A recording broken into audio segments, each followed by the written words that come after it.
I want to talk about minimalist workbench building.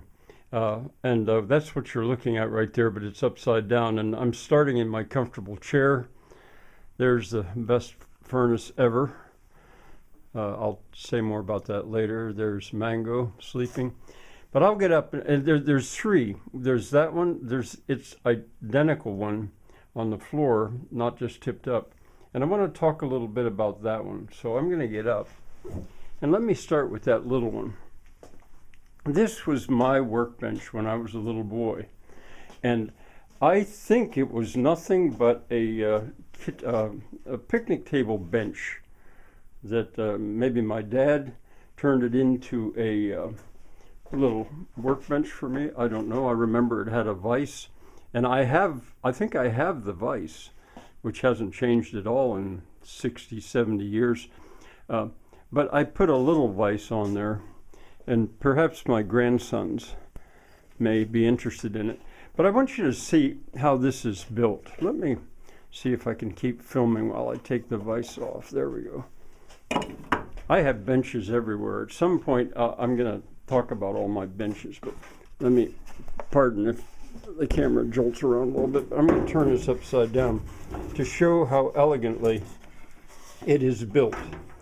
And simply, it's simply an X and not a symmetrical X here. And that gets rigidity this way. It's duplicated here, and that again gets rigidity that way. There's a stop in the middle and a strut from here down to the stop, and from here down to the stop, and between the two they balance, and that gives rigidity this way. It's very elegant. Now it's using fasteners, and I'll show you my work. Really, this would be the only, well, my work is different, but I really do admire how simple that is and how beautifully done it is. Now let's take a look at my bench. This one's upside down. And I built it as simply as I could. I felt I had to put these, what would I call them? Oh, I can't think of the word right now. If this were several boards, they would have the job of uniting them. Slats, maybe, I just can't. Cleats, that's what they are. Those 5 cleats, these two and those two make a pocket for the legs, the pairs of legs to go into. This one in the middle is going to be is a stop. Just as I showed you, there's a stop on that bench. And the piece that doesn't show, 4 pieces that don't show, are going to be a strut from here up to here, here up to there, same thing on that side. Now these are going to go here on the underside. I could take this all apart. Well, matter of fact, maybe I will take it sort of apart. Be exciting if it falls. But they're going to be on the underside. But the advantage of taking them apart is you can see that these legs, I tried to make it a pretty tight fit, and I guess I did. That's good. These legs are, see, the nails are they're pins. The only nails that depend upon friction here are the cleats, because they have to be held up from falling to the ground. But their job is in shear strength, pushing that way and pushing that way.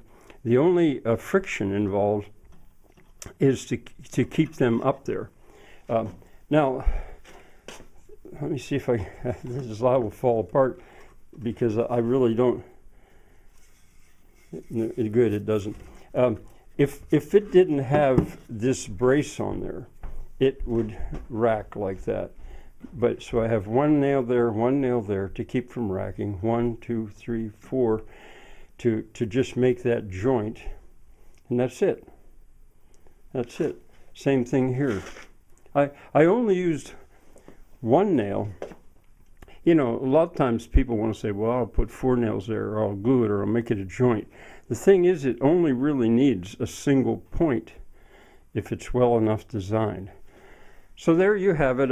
I did that 4 times, there, there, there, and there. Since I have this one laying down, I'll be able to put the spreaders, I'm not sure what you call this, long ways, well, lay them on the ground, and I'll be able to nail, I'll back this up, I'll be able to drop a nail in the hole that's already drilled. Those also don't depend on friction. Now 1 would have been enough, right in the middle, but by putting 2 there, I'll be able to have a shelf here. I'll just lay boards on there as a shelf, and the struts that I talked about are gonna come. You know, it's dark, and I'm trying to be my own cameraman as always, but anyway, so there's four struts that are missing, and then I'll tip it up, and I'll tell you what, I will film this again, part 2, when I've got these standing, and we'll see how they do. So this has probably been kind of awkward, but I did want to share it. I had the tops. They're 2 by 12s, nominal. They're actually 1.5 by 11.5. But I had those. I got them at a sale somewhere. It had been a 10-foot one that was cut in half, and the rest of this stuff is oak that was rejects from a pallet factory for the joists, or the what do they call them, I can't think, for the long strong pieces in the pallets, but they were rejects, so I got them really for free. I really have nothing in this. All right, later.